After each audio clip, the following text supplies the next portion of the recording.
Hi, I'm Berger from Palms Trading Company here in Albuquerque, New Mexico. Today, I'd like to tell you a little bit about Hopi Pottery. We happen to be very fortunate today that I have an original piece of Nampeo pottery from around the year 1905. We have this bowl, which we know that was made by Nampeo because of some telltale signs. One is that she made a lot of bowls in this shape and this size, but the rim always had a little bit of an indentation right below the rim that I can run my tips of my fingers through right now. The design is a very old Hopi design, and we think was painted by her daughter Annie.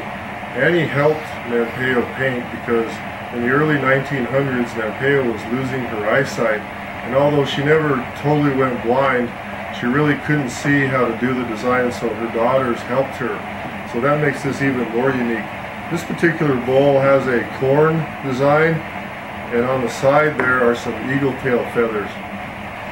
The Hopi clay is basically more orangish or brownish color, even a cream color, very unique to that part of the world.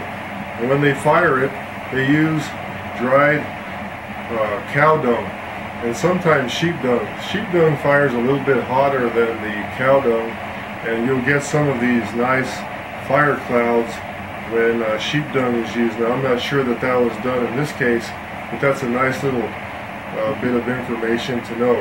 I also have a couple of pieces of Nampeo's descendants.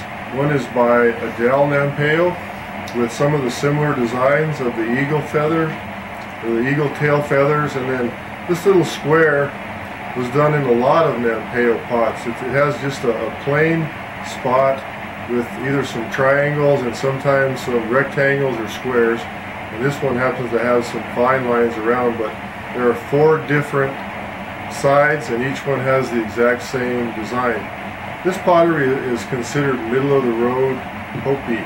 There's another piece by Jewel Nampeo. This is called a migration pattern, which also has some eagle tail feathers and fine lines, which in a lot of Pueblos signify rain, but we call this a migration pattern that represents people's movement from north to south or east to west. And finally, we have a very modern piece by Charles Navasi. If you were able to hold this piece, you would feel that it's so smooth and so finely made. If you look at the design, it's almost perfectly symmetrical. And if I sit it down and spin this pot,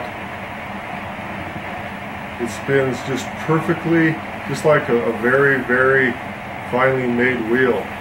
Charles also has a unique signature in that he uses a frog with the Navasi name right in the middle of the frog.